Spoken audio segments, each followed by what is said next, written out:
Hello friends, स्वागत है आपका एक नई क्लास में। यह आपके प्रशासनिक विधि की क्लास जो है 3 है। इसमें हम क्या जो देखते हैं, इसमें हम एमसीक्यू क्वेश्चन देखेंगे। ठीक है, एमसीक्यू क्वेश्चन आपके जितने इंपॉर्टेंट एमसीक्यू क्वेश्चन हैं, सारे एमसीक्यू क्वेश्चन को यहाँ पे हम देखेंगे। ठीक है, क्लास कौन सी है? आपकी 3 क्लास है। 2 क्लासों में हमने जो है आपको क्या करवाया है, आपको जो है थ्योरी करवाया है। जो क्लास आपकी जो थ्योरी हुई है वो बहुत ही इंपॉर्टेंट क्लास हुई है, आपकी इस क्लास से भी ज़्यादा वो इंपॉर्टेंट क्लास हुई हैं। तो यहाँ पे हम क्वेश्चन देखते हैं जो आपके ज़्यादा हमको इम्पोर्टेंट लगते हैं, वो आपके हम क्वेश्चन करवाते हैं।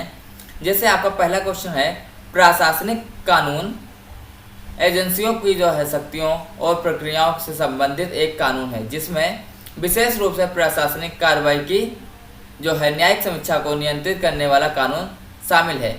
ऐसा जो परिभाषा में किसने कहा है, तो कहीं पे देखो HWR वेड जो है हमारी पीडीएफ में लिखा है, मतलब आपका जो है यहाँ पे सेसरे बेकरिया जो है हमारी पीडीएफ में लिखा है, लेकिन इसका करेक्ट आंसर आपका केसी डेविस हो जाएगा। ठीक है, इसको आप थोड़ा मेंशन कर लीजिएगा, हमने आपको जो है इसका आंसर भी बता दिया है, केसी डेविस हो जाएगा। ठीक है, अगला आपका क्वेश्चन, निम्नलिखित में से कौन सा कानून के नियम की दोष अवधारणा नहीं है, जैसा कि आपके एवी डाइसी द्वारा किया गया है? तो यहाँ पे आपका करेक्ट आंसर क्या हो जाएगा? आपका करेक्ट आंसर बी हो जाएगा। ठीक है, प्रशासनिक कानून किसकी एक शाखा है? तो प्रशासनिक कानून आपकी निजी कानून, सार्वजनिक कानून, संपत्ति कानून या फिर प्रक्रियात्मक कानून की शाखा है। तो निजी कानून तो आपका होगा नहीं, संपत्ति कानून आपका होगा नहीं। ठीक है, तो ये 2 ऑप्शन आपके जो है निगलेक्ट हो गए, आपके जो है क्या हो जाएगा? सार्वजनिक कानून हो जाएगा। अगला आपका क्वेश्चन, निम्नलिखित में से कौन सा सत्य है? ऑप्शन 1, विधायी आदेश प्रकाशित किया जाना है। ऑप्शन बी, अर्ध न्यायिक निर्णयों के लिए कारण नहीं बताया जा सकते। ऑप्शन सी, कारण बताने का कर्तव्य विधायी आदेशों पर लागू होता है। और ऑप्शन डी आपका क्या हो जाएगा कि प्रशासनिक शक्तियों का प्रत्यायोजित नहीं किया जा सकता। तो यहाँ पे करेक्ट आंसर क्या हो जाएगा आपका? ऑप्शन नंबर 1, विधायी आदेश प्रकाशित किया जाना है। अगला आपका क्वेश्चन,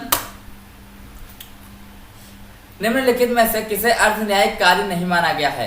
नागरिकता का निर्धारण, ऑप्शन बी, छात्रों के खिलाफ अनुशासनात्मक कार्रवाई, ऑप्शन सी आपका संसद सदस्यों की अयोग्यता का निर्धारण, ऑप्शन डी, निवारक निरोध का जो है आदेश। तो करेक्ट आंसर यहाँ पे आपका जो है ऑप्शन डी, निवारक निरोध का आदेश हो जाएगा। अगला आपका क्वेश्चन, डेलीगेट्स नॉन प्रोटेस्ट डेलगारे का अर्थ होता है प्रतिनिधि आगे प्रत्यायोजित नहीं कर सकते या फिर प्रतिनिधि आगे प्रत्यायोजित कर सकते हैं। ठीक है, डेलगारे का अर्थ क्या होगा यहाँ पे? तो यहाँ पे ऑप्शन नंबर 1, आगे जो है प्रत्यायोजित नहीं कर सकते। अगला आपका क्वेश्चन, यह सिद्धांत के संशोधन की शक्ति का प्रयोग करके प्रतिनिधि विधायी नीति को बदल नहीं सकता, किस मामले में विकसित किया गया है? तो ऑप्शन 1, आरवी बुराही, ऑप्शन बी, दिल्ली कानून अधिनियम 1912, ठीक है, ऑप्शन सी, राम जवाया का पूर्व बनाम पंजाब राज्य, ऑप्शन डी, उपरोक्त में से कोई नहीं। तो यहाँ पे आपका करेक्ट आंसर क्या हो जाएगा? आपका करेक्ट आंसर दिल्ली कानून अधिनियम हो जाएगा। ठीक है, अभी देखो आपको हमने ये वाला ऑप्शन पढ़ाया था, किसमें? लास्ट वीडियो में हमने ये क्वेश्चन आपको पढ़ाया था, तो आपको ये तो समझ में आया होगा कि ये इस टाइप का हमने कुछ पढ़ा नहीं था। तो यहाँ पे ये तो केस नहीं होगा, तो नेग्लेक्ट तो यहाँ पे ये आपका हो गया। ठीक है, आपके 3 क्वेश्चन बचे, मतलब ऑप्शन बचे। तो 3 ऑप्शन में से पहले आपका जो है 25% चांसेस सही होने के चांसेस थे, अब आपका 33% चांसेस हो गए क्वेश्चन को सही होने के। तो आपको क्वेश्चन के ऑप्शन नेग्लेक्ट करना आना चाहिए। अगला आपका क्वेश्चन, किन कार्यों को प्रत्यायोजित नहीं किया जा सकता? प्रारंभ, समावेश और बहिष्करण, ऑप्शन सी, मौजूदा कानूनों को लागू करना, ऑप्शन डी, आवश्यक विधायी कार्य। तो यहाँ पे करेक्ट आंसर आपका क्या हो जाएगा? आपका ऑप्शन जो डी, आवश्यक विधायी कार्य हो जाएगा। इसको प्रत्यायोजित नहीं किया जा सकता। जो आपके कानून बनाने के कार्य, जैसे आपको किसी चीज पे जो नियम बनाना है, कानून बनाना, तो वो काम जो कौन करेगा? वो आपका संसद करेगा। उसको प्रत्यायोजित कैसे करेंगे? नहीं कर सकते ना, प्रत्यायोजन का सिद्धांत वहां नहीं लगाएंगे। कानून बनाने का अधिकार आप किसी को नहीं दे देंगे, तो वो काम आपका कौन करेगा? संसद ही करेगा। ठीक है, अगला आपको क्वेश्चन, कौन आडी अल्टरम पार्टेम की सही परिभाषा है? तो यहाँ पे जो है आडी अल्टरम पार्टेम की जो सही परिभाषा, अपील को सुनना, निष्पक्ष सुनवाई का अधिकार और निर्णय के कारणों को जानने का अधिकार। देखो ऑडी मतलब क्या होता है? आपको सुनना होता है। और ऑडिएबल क्या कहते हैं? आई एम ऑडिएबल, मतलब मैं सुनाई दे रहा हूँ। तो सुनाई दे रहा है, तो यहाँ पे निष्पक्ष सुनाई का अधिकार, निर्णयों के कारण जानने का अधिकार या फिर अपील को सुनना। तो यहाँ पे करेक्ट आंसर जो है आपको जो है एक तरह के जरूर लग रहे हैं, लेकिन सुनवाई का अधिकार आपका यहाँ पे करेक्ट आंसर हो जाएगा। अगला का क्वेश्चन, डॉक्टर बोनहम का मामला किससे संबंधित है?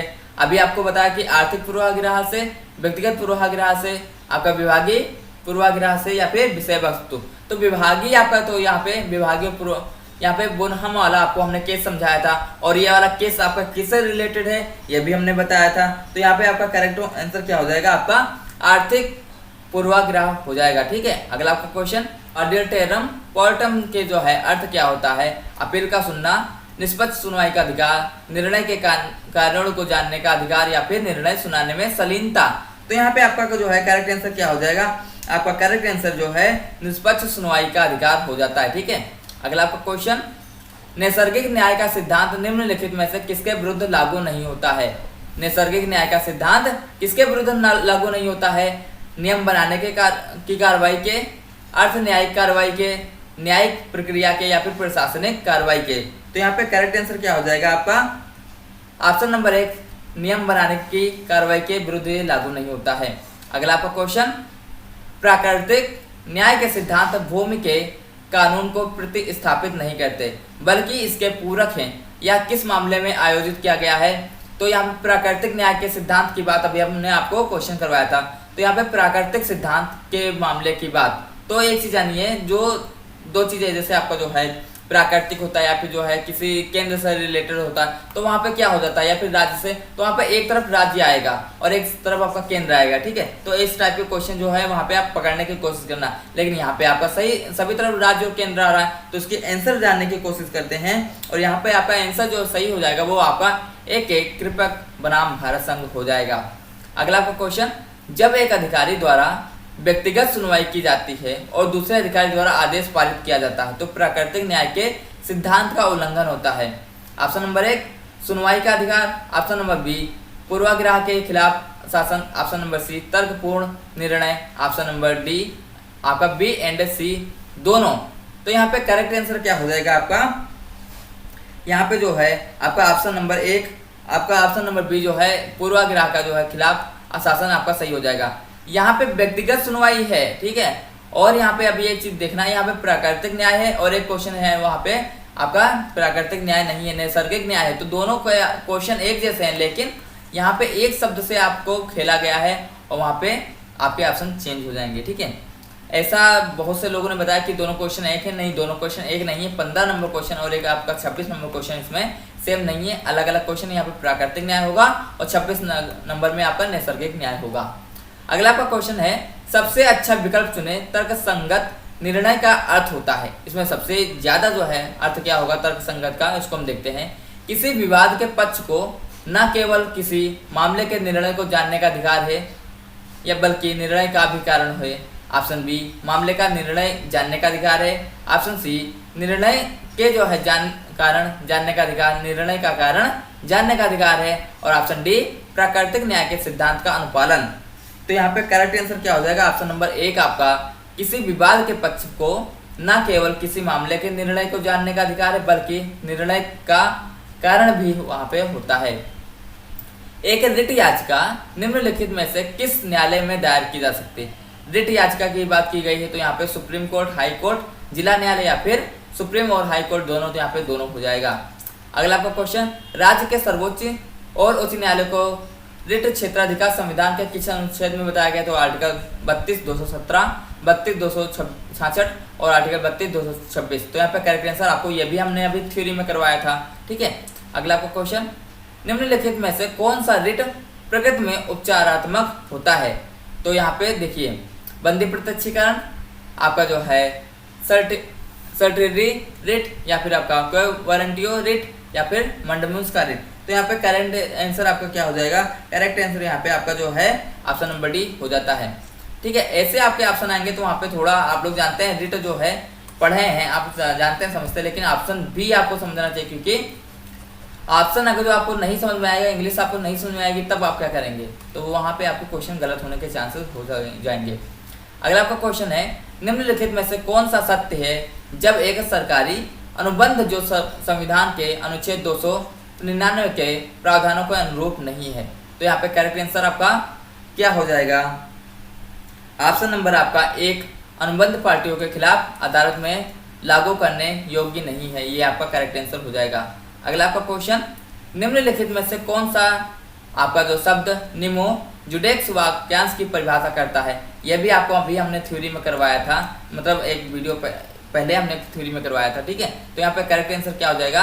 कोई भी व्यक्ति स्वयं पर निर्णय देने में सक्षम नहीं है, या ऑप्शन बी कोई भी व्यक्ति अपने स्वयं के मामले में न्यायाधीश नहीं होगा, ऑप्शन सी कोई भी आदमी खुद को सजा नहीं दे सकता, और ऑप्शन डी उचित न्याय किया जा सकता है यदि न्यायाधीश पार्टी से संबंधित है। तो यहाँ पे करेक्ट आंसर क्या हो जाएगा आपका? कोई भी जो है चीज अपने आप को जो है अपने मतलब स्वयं को न्यायाधीश नहीं हो सकता, स्वयं का न्यायाधीश अपने मामले का नहीं हो सकता, वकील हो सकता लेकिन न्यायाधीश नहीं हो सकता। नैसर्गिक न्याय के सिद्धांत निम्नलिखित में से किस कार्रवाई के खिलाफ लागू नहीं होते हैं? तो आपका नियम बनाने के कानून के खिलाफ लागू नहीं होते हैं, ये आपका जो है डबल क्वेश्चन है, ठीक है। तो इसको आप ध्यान में रखना, ये आपका इंपॉर्टेंट क्वेश्चन है। नैसर्गिक न्याय के सिद्धांत तब भी लागू होते हैं जब कानून चुप हो, ठीक है। वे देश के कानून को प्रतिस्थापित नहीं करते बल्कि इसके पूरक होते हैं। यह मामला जो है किस में आयोजित किया गया है? आपका जो है यहाँ पे केस कौन सा है, इसको यहाँ पे देखते हैं। यहाँ पे आपका जो एक केस हुआ था के कृपाक का, तो उस केस में यहाँ इसको बताया गया था, ठीक है। अगला आपका क्वेश्चन, निम्न में से कौन सा पूर्वाग्रह का प्रकार नहीं है? आर्थिक पूर्वाग्रह, व्यक्तिगत पूर्वाग्रह, न्यायिक हट, या फिर उपरोक्त में से कोई नहीं। अभी आपको हमने पढ़ाया, एक आर्थिक होता है, एक व्यक्तिगत होता है, एक आपका विशेष मतलब विशेष संबंधी होता है। तो यहाँ पे न्यायिक हट तो हमने पढ़ाया ही नहीं, तो यहाँ पे ये कहाँ से हो जाएगा? तो ये आपका नहीं होगा, ठीक है। अगला आपका क्वेश्चन, जब एक अधिकारी द्वारा व्यक्तिगत सुनवाई की जाती है और दूसरे अधिकारी द्वारा आदेश पारित किया जाता है तो नैसर्गिक न्याय के निम्नलिखित में से किस सिद्धांत या सिद्धांतों का उल्लंघन होता है? तो ऑप्शन यहाँ पे देखिए, पूर्वाग्रह के खिलाफ नियम, सुनवाई का अधिकार, तर्कपूर्ण निर्णय, या फिर उपरोक्त सभी। तो यहाँ पे आपका जो करेक्ट आंसर हो जाएगा वो आपका सुनवाई का अधिकार हो जाएगा, ठीक है। यहाँ पे नैसर्गिक न्याय आ गया, अभी आपको हमने बता रहे थे ना, और वहाँ पे आपका क्या था? प्राकृतिक न्याय था। वहाँ पे आपका क्या हो जाएगा? पूर्वाग्रह के खिलाफ हो जाएगा, ठीक है, और यहाँ पे आपका सुनवाई हो जाएगा। तो ये पीडीएफ में गलती नहीं है, पीडीएफ में जो गलती है, जिनको पास पीडीएफ गई है, ठीक है, जिन बच्चों ने पीडीएफ लिया है, तो उनके हम पीडीएफ जो है जितना भी जो मान लो एरर, टाइपिंग एरर हो जाती है तो हम उसको हम सही करवाते जाते हैं। ऐसा नहीं कि नहीं सर सही करवाते हैं, वो सही करवाते हैं। और मान लीजिए आपने हमसे पीडीएफ नहीं लिया, आपने कहीं से जो है पीडीएफ लिया है, कहीं से मतलब आपने कहीं से जैसे कोई पर्सन से, जैसे आपका कोई दोस्त है, उससे आपने मांग लिया, उसने आपको सेंड किया, ठीक है। तो ये चीज़ें गलत है नंबर 1 पे, इसका जो है होना नहीं चाहिए ऐसी चीज़ें। और अगर जो ऐसी चीज़ें वो करता है, ठीक है, तो वो अपना जो है एग्जाम के लिए स्वयं जो है जिम्मेदार होगा। ऑप्शन गलत होंगे, वो अपने लिए स्वयं जिम्मेदार होगा, मेरी कोई जिम्मेदारी वहाँ पे नहीं बनती है, ये आप लोग ध्यान में रखना। और जितने लोगों ने जो है जैसे हमारे पास नाम नोटेड है, ठीक है, तो उनके चीज़ें आपको ऑप्शन जो है गलत नहीं होते हैं, उनके हम ऑप्शन सही करवा देते हैं, ठीक है। विवेक की अधिकता या फिर दुरुपयोग निम्नलिखित में से किस आधार पर हो सकता है? तो यहाँ पे आपका प्रासंगिक विचार के बाहर रहना, मनमानी कार्रवाई, अधिकार क्षेत्र से जो है अधिक, या फिर उपरोक्त सभी। तो यहाँ पे करेक्ट आंसर क्या हो जाएगा? आपका करेक्ट आंसर यहाँ पे जो हो जाएगा वो ऑप्शन नंबर आपका जो है डी, उपरोक्त सभी हो जाएगा, ठीक है। अब यहाँ पर हम लोग एक चीज़ समझते हैं, जैसे आपकी ये पीडीएफ है, ठीक है, आपको कैसे पढ़ना है। जैसे देखिए, आपके जो है 2700 क्वेश्चन की ये एक पीडीएफ हम आपको देंगे, जिसमें आपको जो है 5 सब्जेक्ट के जो है क्या होंगे? एमसीक्यू होंगे। और इसमें जो इम्पोर्टेंट थ्योरी आपकी होगी, जैसे धारा वगैरह है, वो आपको इसमें इंक्लूड होंगे, ठीक है। और इसमें देखिए आपको क्या मिलेगा, इसमें आप जो है क्वेश्चन को रिवीजन करने के लिए, बूस्टअप करने के लिए, अपना एग्जाम आपने तैयारी कर लिया, आपको बूस्ट करना है कि आपको जो प्रैक्टिस करना है कैसे करें, तो उसके लिए आप ये थ्योरी जो है या फिर जो है पीडीएफ जो है एमसीक्यू वाले, ये आपके लिए काफ़ी ज़्यादा इंपॉर्टेंट होने वाले हैं। और इसमें जो है क्या है, इसमें देखिए हर एक सब्जेक्ट का जो है 5 सब्जेक्ट है ना, तो उसमें हर एक टॉपिक से आपको जो है क्वेश्चन आपको जो है डाले गए हैं, तो काफ़ी ज़्यादा वो भी आपके लिए इम्पोर्टेंट रहेगा। और भी इसमें देखिए एक सब्जेक्ट में आपको लगभग 500 प्लस क्वेश्चन ही मिलेंगे। ठीक है, 500 क्वेश्चन में आपके थ्योरी वाले मतलब जैसे आपके वन लाइनर क्वेश्चन जो होते हैं वो, और कौन से एमसीक्यू क्वेश्चन दोनों मिला के हो जाएंगे। ठीक है, ये भी आपका होता है। और यहाँ पे पिछली बार जो आपके एग्जाम हुआ था जैसे सेकंड सेम का, तो उसमें क्या हुआ, जैसे आपके 4 सब्जेक्ट जो थे, पेपर 1, पेपर 2, पेपर आपका जो है 4, पेपर 1 और पेपर 5, मतलब इंटरनेशनल लॉ को छोड़ दिया जाए। इंटरनेशनल लॉ में जो है आपके पीडीएफ से 25 प्लस क्वेश्चन आए थे, और अदर 4 पेपर थे वहाँ पे जो है 52 प्लस क्वेश्चन आए थे। ठीक है, अगर जो आपको ये पीडीएफ चाहिए अपनी अच्छे से तैयारी करनी है, ठीक है, या फिर अपने को बूस्टअप करना है, आप जो है पीडीएफ यहाँ से ले सकते हैं। आप जो है 70754553 पे जो है व्हाट्सएप मैसेज जो है कर दीजिए, और वहाँ से जो है आपको डिटेल और भी जो है जितना हो पाएगा हम आपको प्रोवाइड करवा देंगे। ठीक है, थैंक यू, और अपनी पढ़ाई को जारी रखें। और अब हम चलते हैं अपने अगले जो है क्वेश्चन पे। आपका अगला क्वेश्चन है, लैटिन वाक्यांश का अर्थ है शरीर रखना, मतलब जो लैटिन जो आपका वो है वाक्यांश, उसका अर्थ क्या होता है, शरीर रखना का अर्थ, ये किसमें आपको बताया गया है। इसकी जो है शरीर रखना मतलब शरीर को प्रस्तुत करना, ये किसमें जो है चीज़ें बताई गई हैं। तो इसको यहाँ पे हम देखते हैं, परमादेश में, बंदी प्रत्यक्षीकरण में, निषेध में, या फिर आपका जो है सटियोरी में। तो यहाँ पे आपका करेक्ट आंसर क्या हो जाएगा, आपका यहाँ पे जो है बंदी प्रत्यक्षीकरण हो जाएगा। करेक्ट आंसर क्या हो जाएगा, बंदी प्रत्यक्षीकरण होगा। वो उसमें आपको शरीर को जो है वहाँ पे सामने रखना होता है, मतलब दिखाना होता है कोर्ट को। अगला आपका क्वेश्चन, हम संविधान के अधीन हैं, लेकिन संविधान वही है जो न्यायाधीश कहते हैं। यूएसए के अलावा निम्नलिखित में से किस देश में यह लागू होता है, स्विट्जरलैंड, भारत, यूके, या फिर रूस। तो यहाँ पे करेक्ट आंसर आपका क्या हो जाएगा, आपका करेक्ट आंसर जो है भारत भी हो जाएगा, हम संविधान के अधीन हैं। अगला आपका क्वेश्चन, निम्न भारत सरकार के पहले कानून अधिकारी हैं, भारत के मुख्य न्यायाधीश, कानून सचिव, भारत के सॉलिसिटर जनरल, या फिर भारत के महान्यायवादी। तो यहाँ पे करेक्ट आंसर भारत के महान्यायवादी हो जाएगा। अगला आपका क्वेश्चन, कथनों का तात्पर्य प्राकृतिक न्याय से है।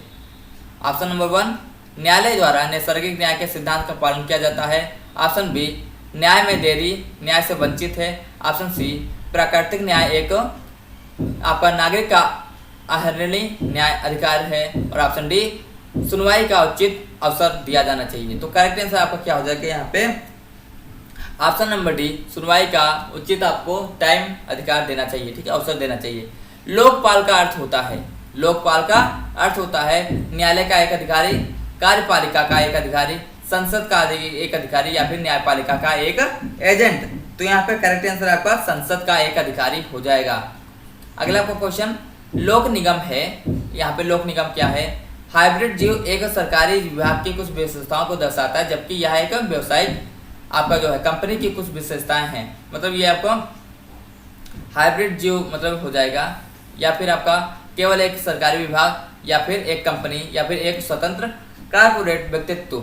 ठीक है, तो यहाँ पे लोक निगम आपका क्या हो जाएगा, यहाँ पे करेक्ट आंसर आपका ऑप्शन नंबर 1 हो जाएगा। ठीक है, अगला आपका क्वेश्चन, यहाँ पे अनुच्छेद के तहत उच्च न्यायालय और सुप्रीम कोर्ट को रिट जारी कर सकते हैं। तो यहाँ पे आपको 32 और 226 हमने अभी बताया। ठीक है, अगला आपका क्वेश्चन, प्रत्यायोजित विधान का अर्थ है शक्ति का प्रत्यायोजन। ऑप्शन यहाँ पे आप देखिए कि ऑप्शन क्या है, कार्यपालिका से न्यायपालिका तक, मंत्री से कार्यपालिका तक, न्यायपालिका से विधायिका तक, विधायिका से कार्यपालिका तक। तो यहाँ पे जो है प्रत्यायोजित विधान का अर्थ अभी हमने आपको बताया था। प्रत्यायोजित विधान क्या होता है, आपका जो है जो विधायिका होती है, विधायिका क्या करती है, वो आपका कार्यपालिका को चीजें सौंपती है। तो विधायिका कहाँ ये है और कार्यपालिका ये है, तो विधायिका से कार्यपालिका तक। ठीक है, तो ये आपका जो है करेक्ट आंसर हो गया। तो अब हम मिलते हैं अगले वीडियो में, तब तक के लिए टेक केयर और अपनी एग्जाम को अच्छे से लिखना। Thank you, take care.